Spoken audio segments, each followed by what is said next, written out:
Good evening. I'm Billy. I'm an alcoholic. Welcome, everyone. Thanks for being here. As usual, if you can have your camera on, please do. If not, we understand. But we open this with the Serenity Prayer.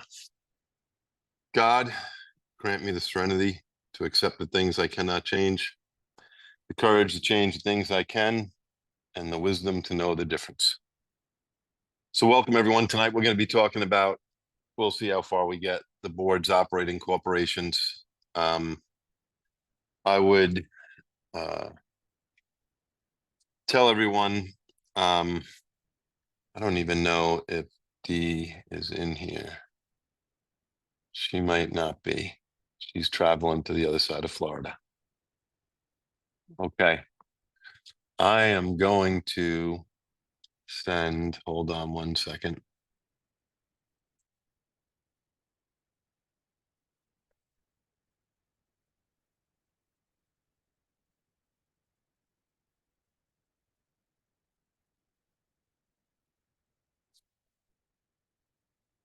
Where's Pamela? I just sent you a note to be a co-host, if you can accept that.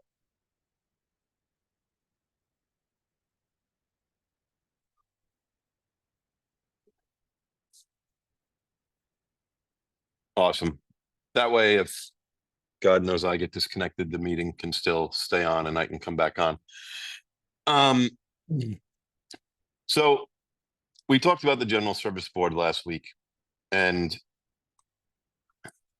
we got to remember we're a spiritual organization that has some legal structure so that we can do business in the real world. That's why we have a legal structure. We don't have it so that we can use the legal to finagle things or anything. We have the legal so we can do business in the outside world. You can't sign contracts unless you're a corporation or an LLC. Otherwise, you got to sign as a person or a partnership. If you want to be a nonprofit, you have to apply to the IRS to get a 501c3 designation. If you want to do business with people, you have to be able to sign contracts.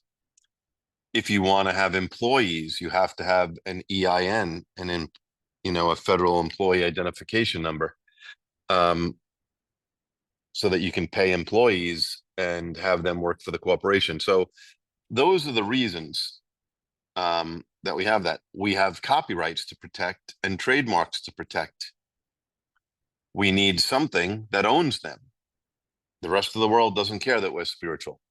They want to know who is the legal organization that owns those things. But in the end of the day, spiritual is how we do business inside AA. So the General Service Board that we talked about last week, the 21 trustees, who will soon be 22, they are basically the holding corporation, the parent company, the spiritual parent. And 21 trustees can get a little unwieldy. That's why they only meet 3 times a year. And the trustees do all their business through committees, as we went through last week. But that's kind of the spiritual business, the literature, the public information, the cooperation with the professional community, all that stuff, and conference-approved literature. Member has to go from the trustees literature committee to the General Service Board, referred to the conference. So there's all these things that the trustees do, but what they don't do is operate AA, for lack of a better phrase, throughout the year. They watch over the operations of AA because they have 2 what we would call spiritual subsidiaries. They are not legal subsidiaries. The individual trustees own AAWS and own the AA Grapevine, those 21 people. But spiritually, they are subsidiaries. The people accountable to the fellowship directly are the trustees per long form of Tradition 9.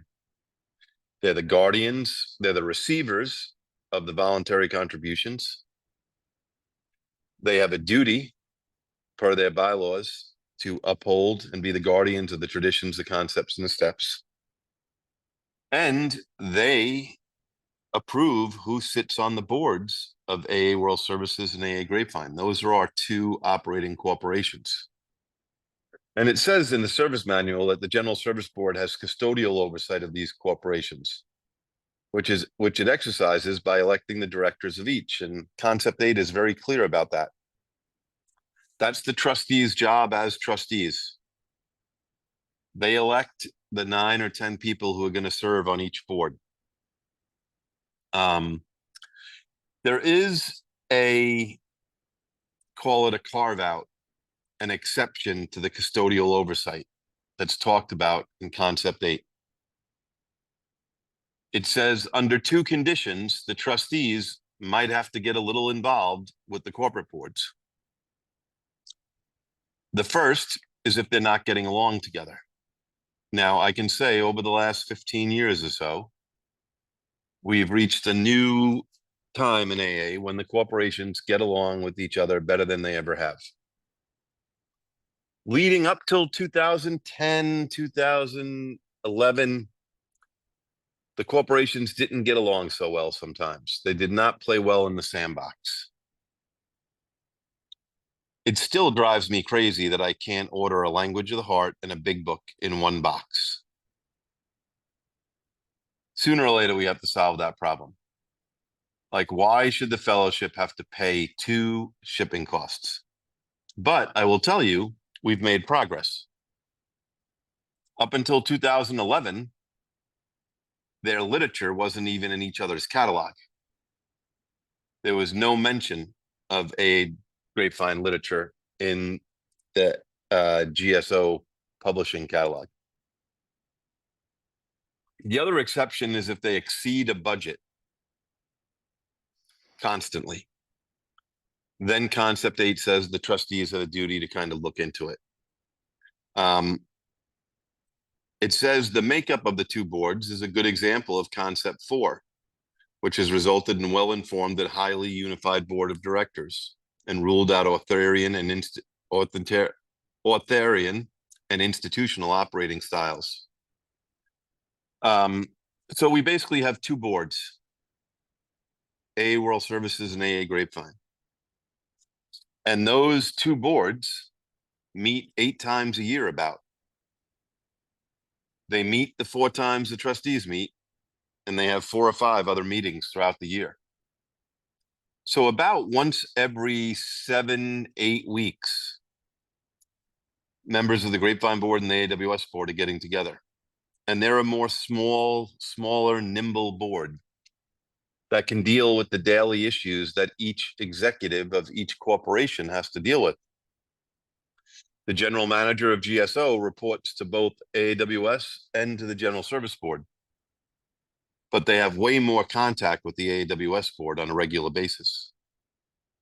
The executive editor of the publisher of the Grapevine reports to the Grapevine board. So these every 8-week meetings are important because there's lots of business that gets conducted every day. There are over 80 employees at the GSO and at the Grapevine who come to work every day. That means there are paychecks to cut every 2 weeks. There are contracts to be signed, things to be edited, things to be translated. Then we have the literature orders for new literature for groups. We have IT, information technology, which is a huge part of AA today, between the meeting guide app and the online catalog for literature.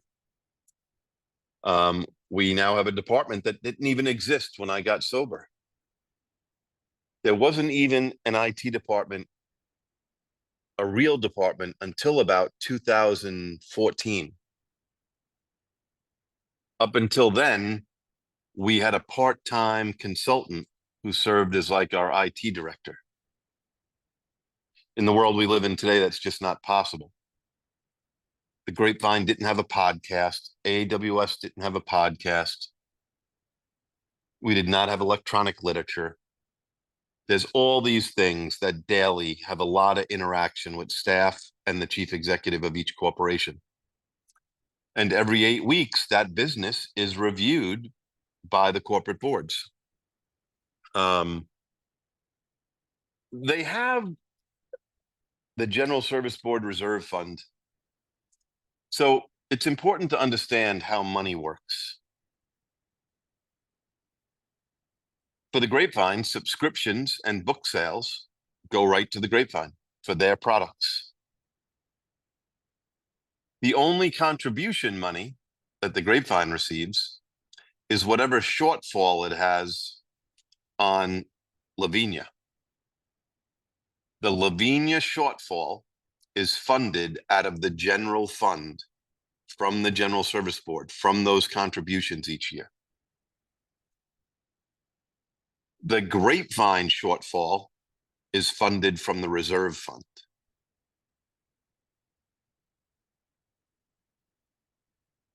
If the Grapevine makes money, at the end of the year, it keeps a little in its bank account and it turns over excess to the reserve fund. The reserve fund is owned by the trustees, by the General Service Board. It is not owned by either corporation, operating corporation. AAWS gets money primarily two ways. They get money from the General Service Board to carry out the services on behalf of the fellowship. So the General Service Board takes those contributions and moves them over to AAWS to carry out its work. AAWS also has a revenue stream from what we call literature margin or literature profit. Sometimes you'll hear people say, and believe me, I'm a big person who believes we have to take an eye on literature profit. We can't be overly dependent on it. We want to keep it as inexpensive as possible for the fellowship to buy it. But sometimes you'll hear somebody say, we take in as much money on literature as we do in contributions. Please, please, that is just in today's world called gaslighting. That is a way to stoke up the flame and throw a grenade in the middle of an assembly or a district meeting. Half of our money does not come in from literature. What they're talking about is literature revenue, the money we actually receive. But you have to remember, about 60 or 70% of that money we've already spent making and preparing the literature to be sold. So the revenue stream is just the profit on the literature that we make. So that's really the two big items of money that come into AAWS. The contribution money that the trustees get, and the trustees move it to AAWS to carry out the day-to-day services, and literature profit. AAWS, at the end of the year, if they have a shortfall, they don't always have to go to the reserve fund, neither does the Grapevine. Because it becomes a little complicated, and you might have heard this term before or whatever, but you have cash versus book. Book is the strict in and out you keep of all your numbers. Cash is how much is actually in your bank account. The financials that get distributed to the fellowship are book. They're telling you the status of our books as a fellowship, the profit and loss. So at the end of the year, if the Grapevine still might have lost money, but they still have some money in their bank account, they don't need money from the reserve fund. Same with AAWS. However, they might not have enough. The Grapevine just took $350,000 out in August. That's the second drawdown they've made this year. They made a $150,000 drawdown earlier in the year.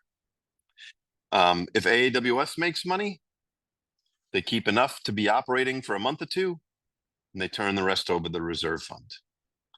The reserve fund, like I said, is owned by the General Service Board. Once money goes in the reserve fund, AAWS or the Grapevine can't just say, hey, I need some of that back. It doesn't work that way. They have to make a request to the trustees' finance committee, who then has to approve it and send it to the General Service Board and have them approve it. So once money goes in there, it now belongs to the General Service Board, not to that corporation.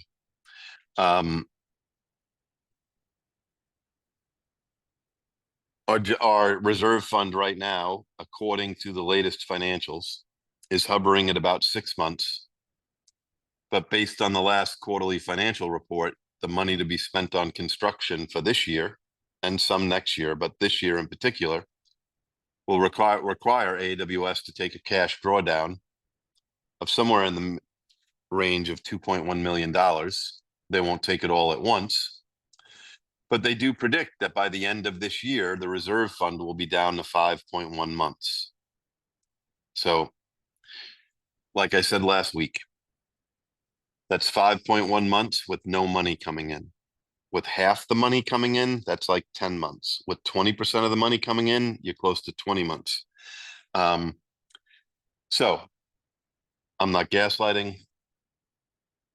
I'm not saying the world is burning down. However, the reserve fund is going to be 4 months less than its proposed minimum, which is 9 to 12 months. 9 being the minimum, 12 being the max. The reason I talk about that, and I know I talked about it last week, is it really affects AAWS. Because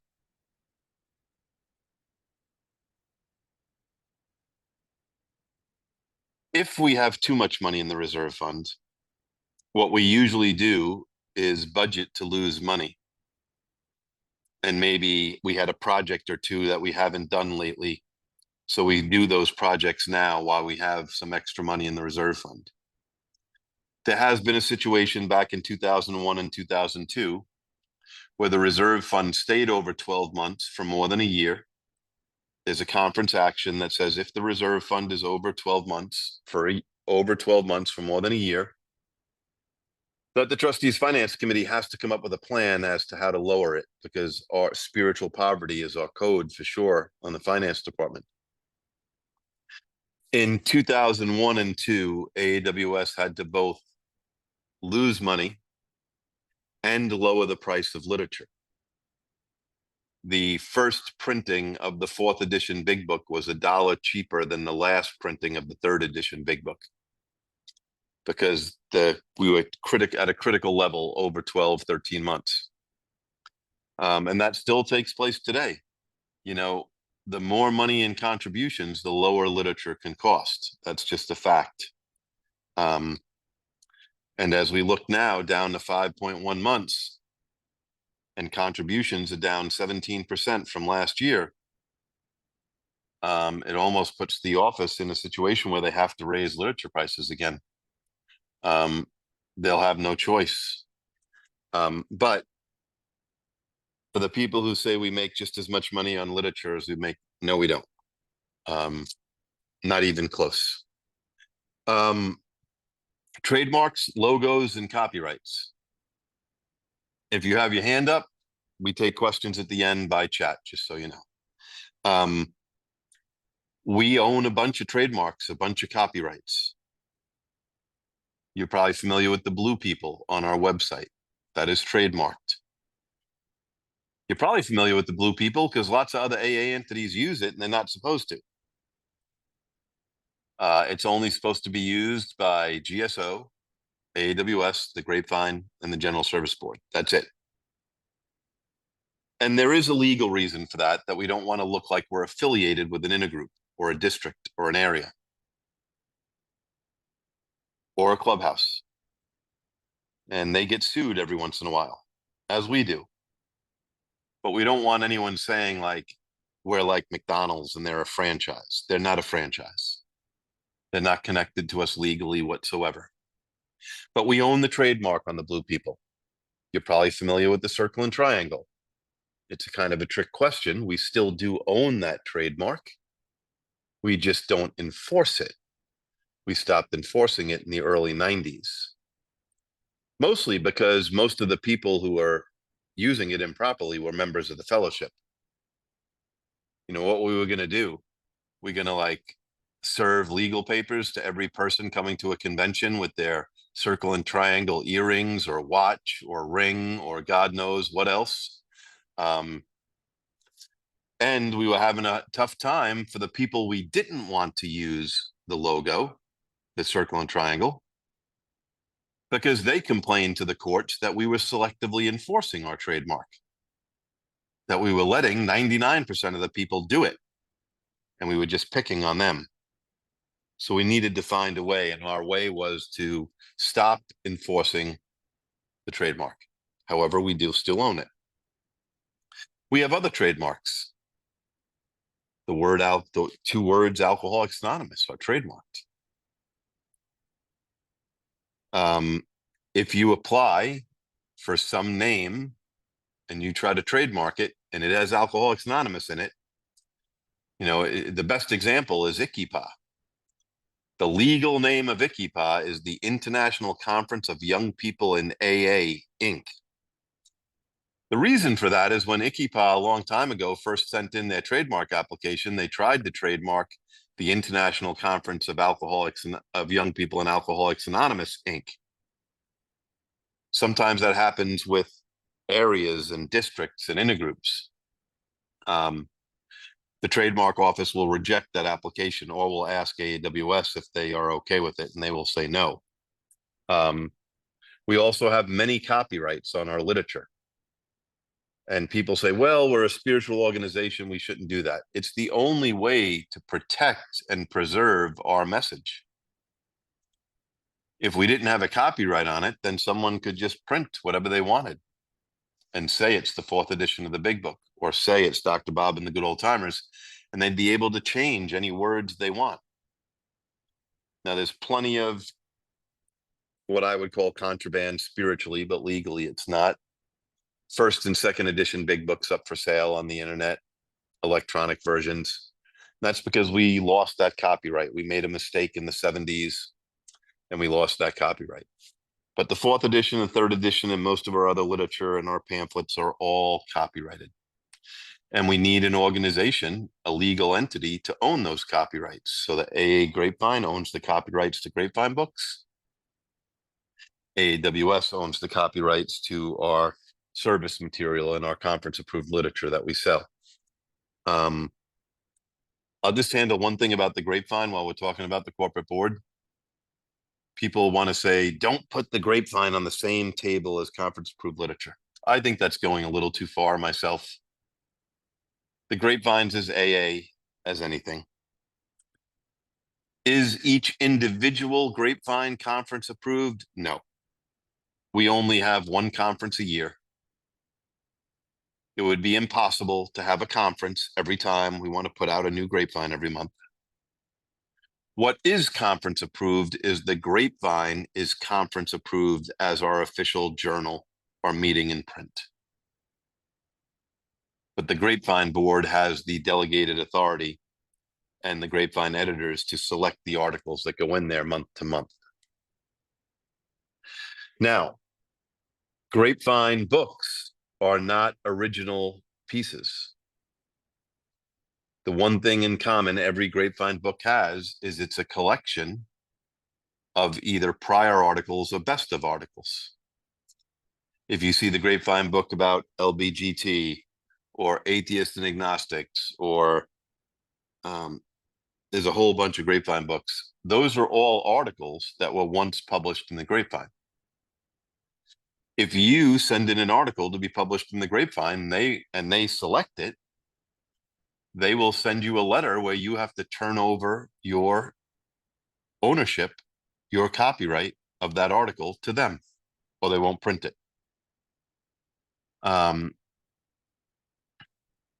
The best of are simply best of Grapevine articles. So that's what Grapevine books are. They are not conference approved because they're just the best of Grapevine articles. Some people say, well, there's bad articles because there's bad meetings. And I would just say, well, we need to pick better articles then, like a chairperson picks a better speaker. But we all know AA is far from perfect. You're going to read something in the Grapevine that makes you want to shake your head, or you're going to read something in the Grapevine that makes you want to cry and you love it. And the truth is, you could have the same 2 reactions from the same article from 2 different people. No different than a speaker at a meeting or a convention. One person says it's the worst speaker they ever heard. The other person says that person just saved my life. We can't play God. We let God sort those things out. It says the Grapevine board, the AAWS board meets 8 times a year. Who's on the AAWS board? There's 9 people. The general manager and the staff coordinator, 2 employees, are on the AAWS board. They're always on it. Now, when there's a new general manager, the new general manager is the general manager on there. The staff coordinator rotates every 3 years. When the staff coordinator rotates, the new staff coordinator. It's by position, general manager, staff coordinator. Then there's 4 trustees on the AAWS board. Usually 2 regional and 2 general service trustees. The 2 regionals serve for 2 years on the AAWS board. Their second and third year as a trustee. Their first and fourth year, they just serve on the general service board. The general service trustees serve all 4 years on the corporate board. Like, that's what I was. So I was a non-trustee director on AAWS for 4 years and a trustee director for 4 years. That is because the general service trustees, the 2 on each corporation, are brought for business and professional experience. It's so the general service board that elects those directors knows, well, at least 2 people on each board should have business and professional experience. The other 3 people, that's of the trustees. The other 3 people that are on that board are non-trustee directors. That's another 3 people with business experience and professional experience. They serve for 4 years. And they are the pool of candidates to become a general service trustee. You have to have been a non-trustee director to become a general service trustee. If you go that route, and there's probably somebody here who's applied or somebody who will apply, and there's probably somebody here who someday will do it, it's a big commitment because you sit down to be a non-trustee director, you could be there for 7 or 8 years. After your 3rd or 4th year, you could get called to be a general service trustee. It was after my 4th year, I got called to be a general service trustee. So that's 8 years of 8 meetings a year. And a regional forum in between, and 8 general service conferences. So time commitment is big, and I'm a big believer that we should not create more meetings. We need more people to be available to have these positions, not less. And we shouldn't have to be independently wealthy or retired. As you all know, the retired thing just drives me crazy during election season. I don't pick on retired people. Soon I could be retired myself. I just don't like when it's used as an advantage over younger people standing for a position. Like that should be some extra thing and reason we vote for you. It would be like saying you're independently wealthy, so you have the time. That's not how our structure was created. The average Jane and Joe AA should be able to serve the fellowship, or at least be considered, and not think that they wouldn't be considered. And the board is meant to be as diverse as the AA fellowship, and diverse in a million ways, in race, in gender, age, occupation, all those things. That's what makes us successful. The AAWS board, it's recent. I'm not sure how many people recently read the Fox 459 or the AAWS highlights. AAWS has a couple of committees. They have TCS, Technology Communication Services, Finance, Publishing, and Nominating, and Internal Audit. That's how they do their business, by committee. Now, TCS used to be just called CS, Communication and Services.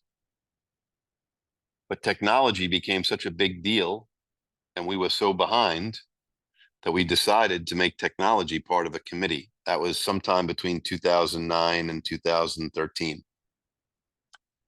However, if you read the last AAWS highlights, technology has become such an important deal but they are now separating technology away from communication and services to be its own standalone committee on AA World Services. And thank God. What company today doesn't have an IT department and a technology committee of their board? The technology committee deals with all the digital content, the website, all of that. They oversee the website, they oversee Meeting Guide app, the YouTube channel, Google for nonprofit projects. The finance committee is responsible for salary, budget, and audit reviews and self-support initiatives. The publishing department deals with pricing, reprints, translations, licensing, all publishing concerns. They also consider new formats and platforms for carrying the message. There is a document. You can get it from your delegate. It's the authority that the AAWS publishing board, the AAWS board has on literature. What changes can they make to conference approved literature without conference approval? So if an asterisk needs to be updated because we want to update the number of people in AA or the number of groups, we don't need to go to the conference. But there's also that other thing that hangs out there, service material. That does not require conference approval. That will either be approved by the General Service Board or each corporation, AAWS or the Grapevine. Service material can be updated by the board, and the publishing department has to deal with the service material as much as it has to deal with conference-approved literature. Some people ask, why do we have service material? Because if you look at service material, a lot of it speaks to our outside audience with professionals or helping AA committees, corrections, PI, CPC. It's so that we can make updates without making it a huge project at the conference. Let's see. The AA Grapevine, their corporate board is made up the same way, except they only have one. They do have one Class A trustee that they usually ask to sit on the Grapevine board. Why is there a Class A on the Grapevine board and not on AAWS? Because the Grapevine board isn't usually pulling that person for their professional skill as a manager or administrator. They're pulling them in because a lot of non-AA people get the Grapevine, doctor's offices, probation departments, correction departments. And so we want someone who has interaction with AA, on a professional basis to be giving that input into the Grapevine board. The executive editor publisher of the Grapevine is a member of the Grapevine board. They have the same as AAWS, 2 general service trustees, 2 regional trustees. And they have 3 non-trustee directors, people who are professional or business professionals. One question that I hear all the time is, because I told you that to become a general service trustee, you have to have been a non-trustee director. However, you can be a non-trustee director on one board and become a general service trustee on the other. When each board is looking for general service trustees, they look at all past non-trustee directors or current non-trustee directors, not just from their board. Now, most times, 80, 90% of the time, people are like me. I served AWS as a non-trustee director. I served AWS as a general service trustee.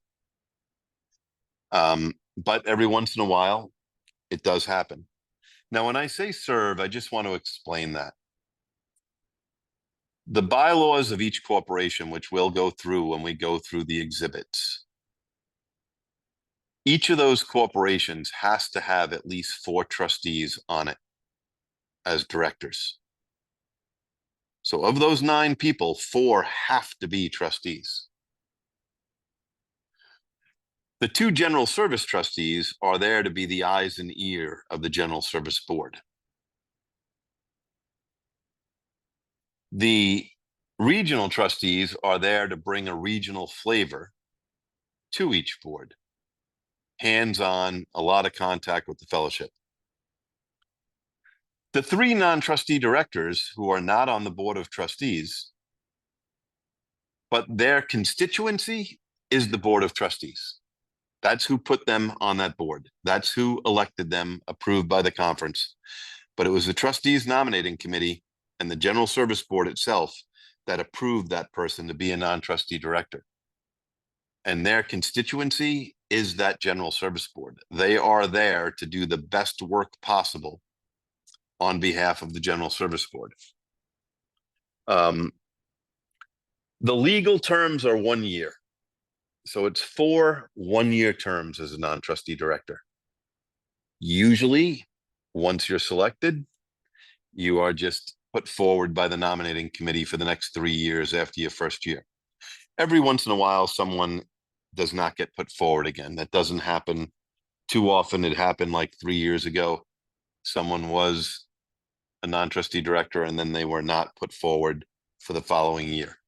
I would tell anyone on this call who has any kind of professional or business experience, when the call goes out for non-trustee directors, you do not have to be a past delegate. That is not a requirement. Are some non-trustee directors past delegates? Yes, I was. But we've had some great non-trustee directors and general service trustees that were never past delegates, that were DCMs, that were area chairs, that were corrections chairs, or God knows what. The requirement is to have solid AA service experience and business or professional experience to bring forward. We noticed a long time ago that some delegates only sent those notices to past delegates. So we even changed the announcement that goes out to tell them to send it to as wide an audience as possible. Because when there is an opening, I think there's an opening for the Grapevine until November, your resume goes into that corporate board nominating committee. And your corporate board nominating committee will go through those resumes and pick out 5 or 7 that they like. And then they will interview those people. And then they will make a recommendation to select the final person. But I couldn't stress enough to watch Box 459, watch the notices that come from your delegate. And if you think that you're qualified, you should submit it. I will tell you, I have served with some outstanding non-trustee directors and general service trustees that were not past delegates. I could name them, but then I'll get in trouble because I'll leave somebody out, and so it's not worth it. I'm just telling you, I've served with some great ones. Have I served with some non-trustee directors and general service trustees that have a little bit of a learning curve, like a Class A, because they don't know our structure as well as the past delegate? Yeah, but that's our job to pass that on to them. What we want them for is their business and professional experience. I've noticed this in the fellowship that sometimes we have a pecking order in AA for everything. I don't know how many areas are represented here, but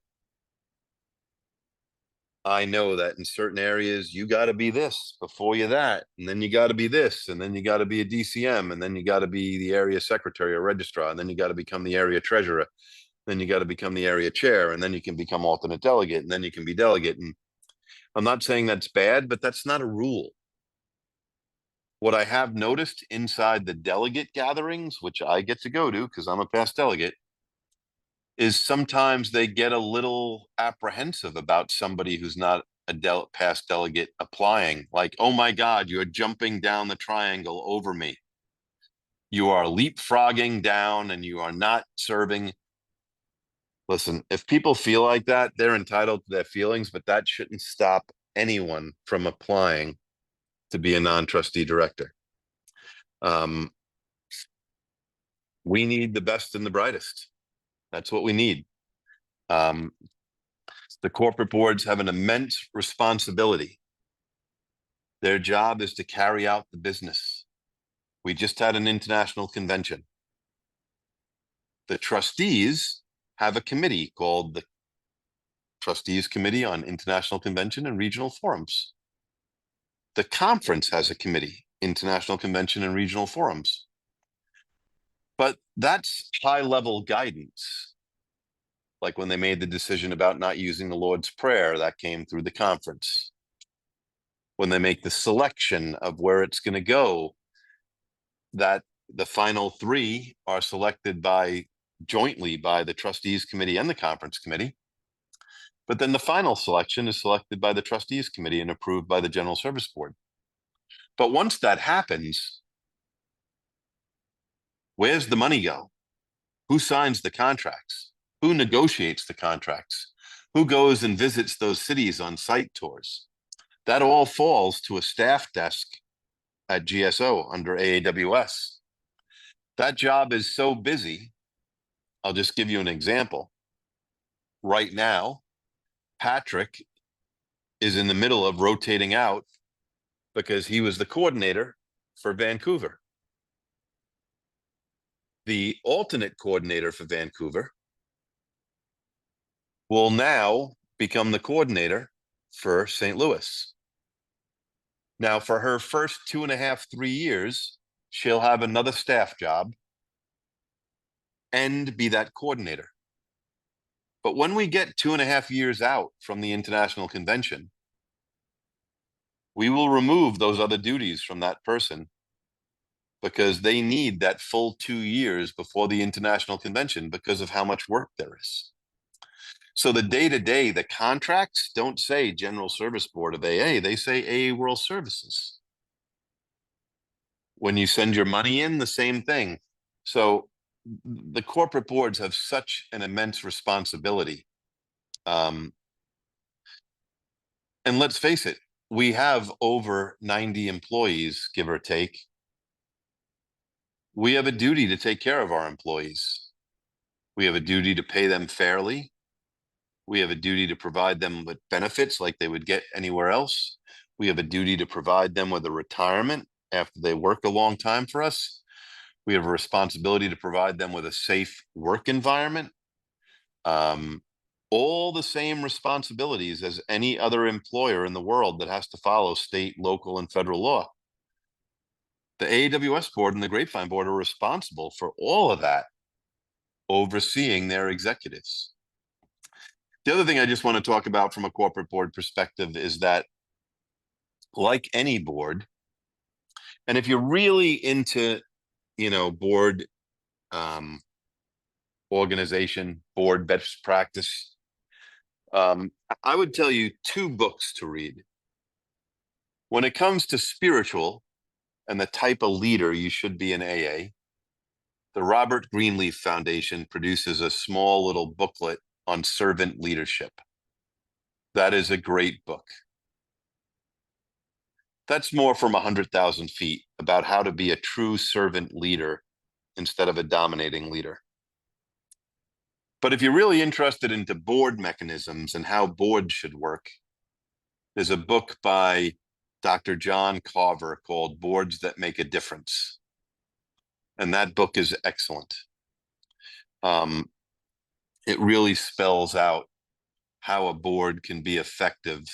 And one of the biggest mistakes boards make is sometimes, they're like, well, I could call the general manager, but I know Susie on this desk and John on this desk. And it's not a problem to call them if you're just looking to get some information. But if you're going around the executive, you've caused a big problem. Like the board of the Grapevine and the board of the AAWS act as if they only have one employee, the general manager for AAWS and the executive editor publisher for the Grapevine. That person reports to them. And when they give directives or have a vote and decide on a policy, they give that to the general manager. And it's the general manager's job to carry that out with the employees. Another way of looking at this, having served on the AWS board for 8 years and the General Service Board for 4, is the board's job where we are, like today. You could call that point A on a timeline. And then we have a new project or something we want to do. And when it's finished, that will be point B. And that's the board's job, policy. What's not the board's job is micromanaging the staff getting from point A to point B. That's why you employ an executive who employs a staff. It's their job to do that. You know, and I could tell you, and this goes for areas and districts as well, and I hear about it and get the calls, but if there's one thing we get a failing grade for at the district and area level, there's certain things districts and areas do better than the boards. I'm not going to say they don't. But there's certain things that the boards do much better. Areas and districts are like, and sometimes intergroups, like the kings and queens of micromanagement. They want to micromanage everything anybody does. But yet that's not their position.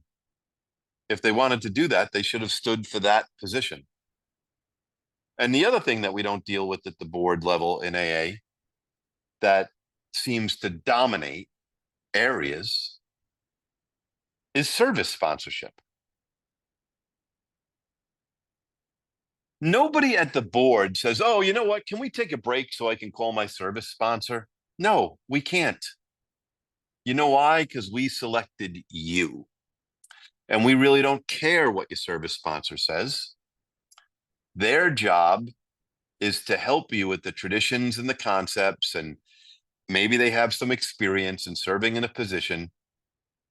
But at the area and district level, I have people tell me all the time, oh, but my service sponsor said I can't do this. I'm like, have you checked in with the chairperson of your committee? Because that's really who you report to, not your service sponsor. I actually see emails inside areas and districts where people copy their service sponsor. Like they're writing an official email to the area chair or the delegate, and they copy their service sponsor like their who cares? The job of the service sponsor is to provide guidance and help with the traditions and the concepts and give you the tools to make your own decisions. But I'm sure you all know, like inside areas, you put a change through or try to, there will be calls behind the scenes, all the past delegates talking to their service sponsees. I'm just telling you, that doesn't happen at the board level.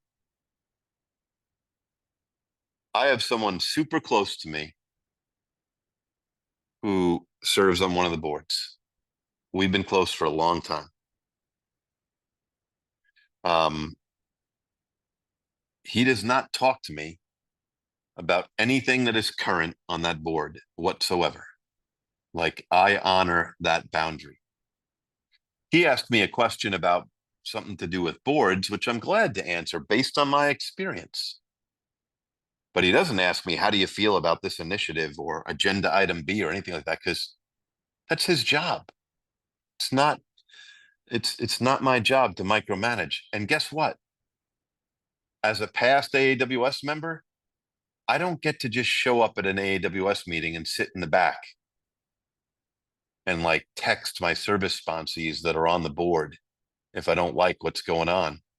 And we all know that goes on in areas all the time. It drives me crazy. If there's one thing the general service board and the corporate boards have is extreme rotation. When you're done, you're done.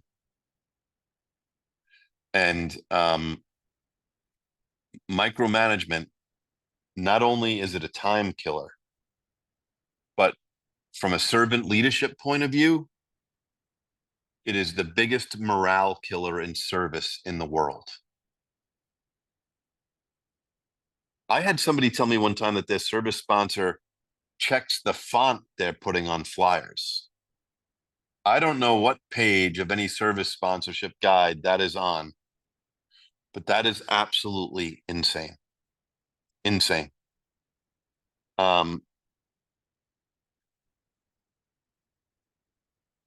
We don't need morale killers in AA service. And by the way, if somebody happens to make a mistake, it's not going to be the end of the world. We don't need to hang people out to dry. We don't need to cut them off at the knees. Actually, what's helpful is to talk to them in private and share your own experience. So with that, I'm going to go to questions. Next week, we'll go to GSO. Let's see. From this year's quarterly one report from GSO, the Grapevine reduced 20% of its staff. Is that common?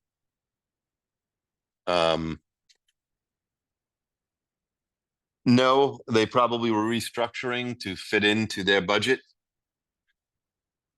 Another question is, what do you mean by lose money? I'd ask that person to, after I give my answer, to send something back in. I mean that. I mean, you lost money. You were not a custodian. You were not a good fiduciary. Now, does it happen every once in a while? Yes. But when you start to lose millions of dollars, people confuse nonprofit with losing money. I want to make that point about both of our boards. Nonprofit in the AA world and the outside AA world does not mean lose money, that it's spiritual to lose money. What nonprofit means is that no one is allowed to benefit from any excess money you make. You have no dividends you pay out to owners or shareholders. You instead take that money and reinvest it in the mission of that nonprofit organization. So that's what I mean by lose money. Would you kindly post the authors of the two books you referred to? Sure. I'll put it in the main chat. It's John Carver on Boards That Make a Difference.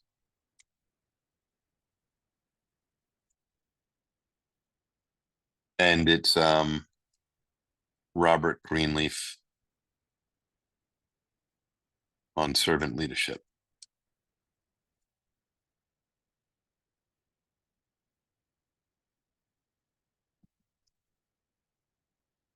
What are some of the projects that AWS, GSO, Grapevine use Google for nonprofits? There's been a lot of talk at the finance committee about this could get complicated. So Google has a thing called Google Grants, where they can, because you can buy ads on Google. And if you've ever Googled Alcoholics Anonymous and you saw like 8 aid recovery places come first, it's probably because those organizations bought certain words in that zip code or for the whole United States. And so then yours goes to the top. You come back first in the search. Google established Google Grants, where they would give a grant of $5,000, $10,000 to certain nonprofits that meet a certain requirement, so that you could designate some of those words so that you come back higher in search engine optimization. This was some people feel it's controversial and everything else. I would just give some background and say, our first PSA went on TV, our first public service announcement in 1966. Sure, every once in a while, an AA entity buys some time on a radio or a TV network. But a lot of times we get free ad space, like other nonprofits. And we give them our PSAs, and when they have time to run them, they do. And the conference approved this, that this was not outside the seventh tradition, because these networks gave it to everybody, not just AA. And it's a requirement of their license to give away so much space. I really can't see the difference between a Google grant and taking airtime. All it is identifying words so that you come back higher in a search so that a newcomer can actually find Alcoholics Anonymous. Let's see. Since AA Grapevine doesn't typically turn a profit, does it ever actually turn over dollars to the reserve fund? If so, on average, how much does this amount to? So what I would say to that person is, you could ask your delegate for a history of all the years that document exists. Over the last 20 years, the Grapevine has not turned a lot of money at all over to the reserve fund. It has had a very difficult time. In years past, did the Grapevine put some money into the reserve fund? Yes. But if you look, especially the last 15 years, we have had some real hard years. But yes, the Grapevine has put money into the reserve fund.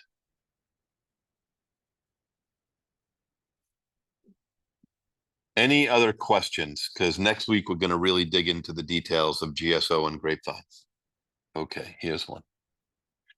If groups, districts, and areas have the power of the purse, doesn't that get canceled out by AAWS raising literature prices should contributions be down? Not really. For a lot of reasons. Maybe to make up a couple of dollars, you could raise literature prices. But if you raise them too high, groups and people aren't going to be able to buy them. Like, while we are a spiritual organization, we are subject to the law of supply and demand.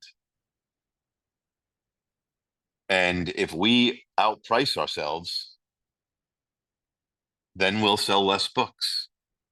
So we're always walking a fine line. The last I checked, about 70% of AWS's budget is coming from contributions. The other 20 or 30% from margin. So the power of the purse is still the power of the purse. I would not be concerned about that. I would really be concerned about if you decide to exercise that power of the purse, have you communicated that to your delegate and to the trustees? The reserve fund is down to 5.1 months. Contributions are down 17%. I'm not saying a group does not have the right to hold back funds. Of course it does. The concepts talk about it. But it shouldn't be the first action. The first action should be maybe a letter saying, hey, we're a little concerned about this. Could you let us know? Any other questions? I'll give it a minute.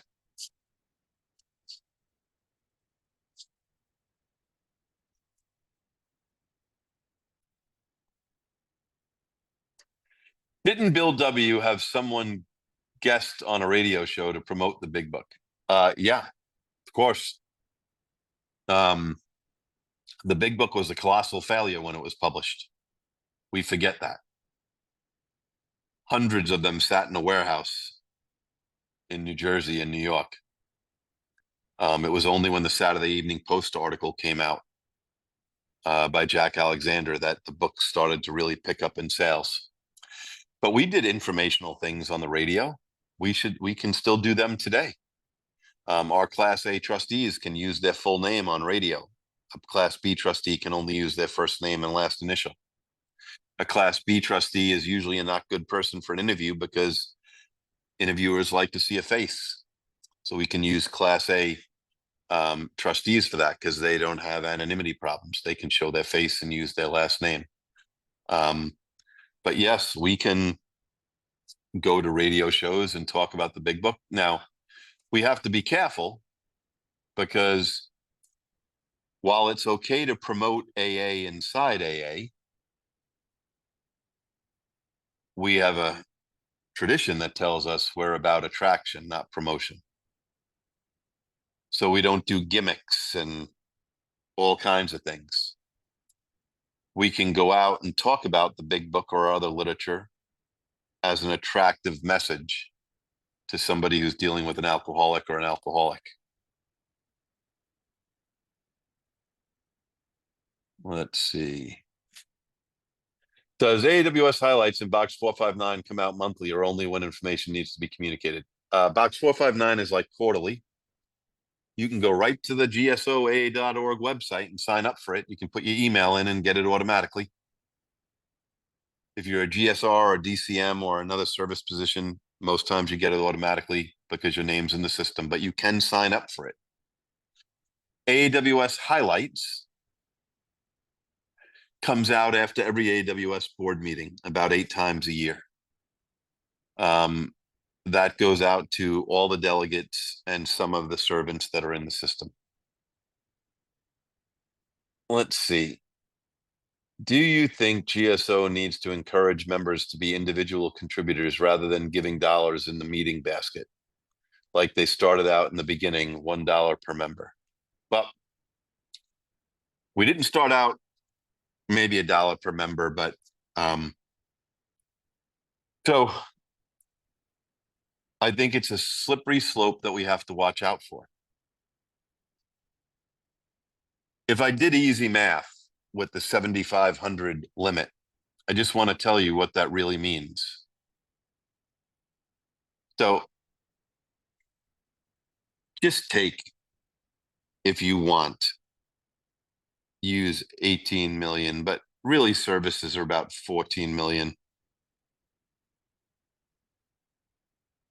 I'll use 18 just to be even high.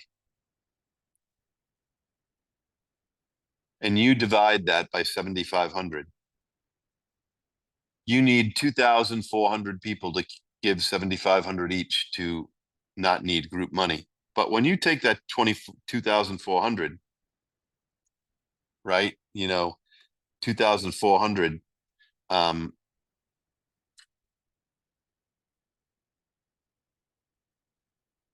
and divide it by our areas, that would mean we would only need like 25 people per area to give the max. That troubles me a little bit because with the right promoter, you would be easy to find 25 people in a whole area who could afford to give that. So I don't think raising the individual contribution. The other thing is that there's a good slide they show at regional forums about how many people do give the max. It's not a lot of people. It's very small. The other thing that worries me about the 7,500 is people claiming that they should have some influence. If you look at big charities or nonprofits, the people who give a lot of money have a lot of influence. So I understand, but individual contributions is not the solution to our answer to our problem. Is there a limit that a group can contribute? No, there is not. And I say that to people all the time. If you have so much money that you gave 7,500, that's great. If you want to give more, throw it in your basket every week.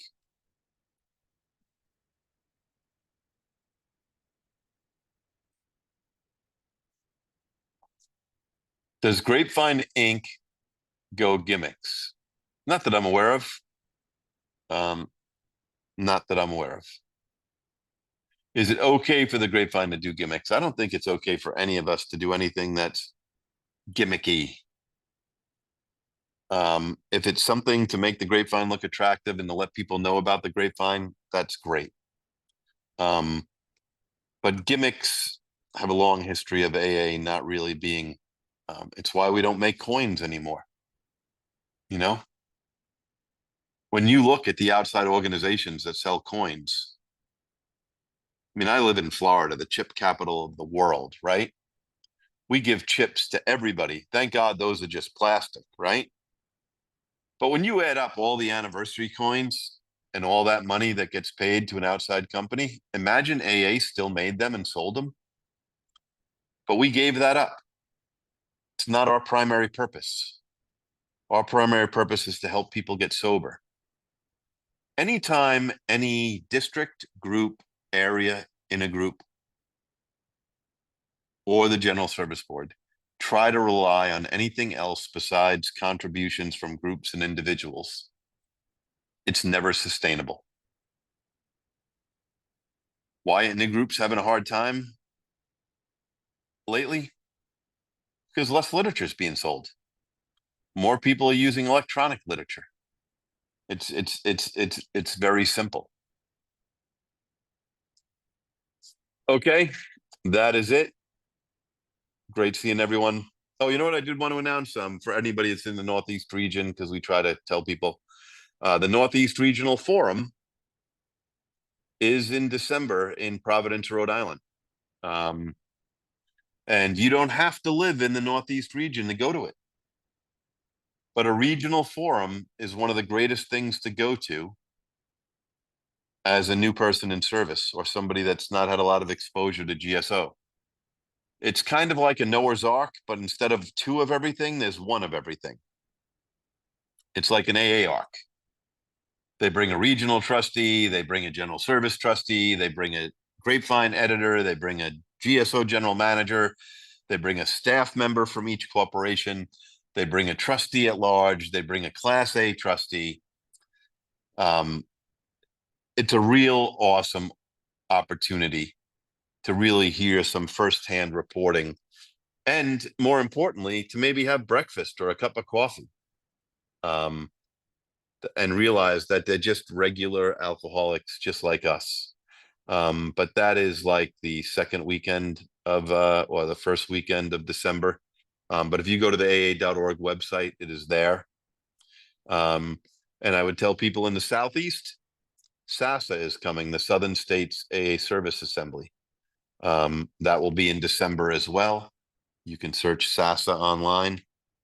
And then for those of you that maybe don't know, when we get into this late winter, NARASA, the Northeast Regional AA Service Assembly, PRASA, the Pacific Regional AA Service Assembly, there's lots of events where you can get, sometimes inside AA service, it's almost like a parent that doesn't want to let their kid out of the house or out of the village.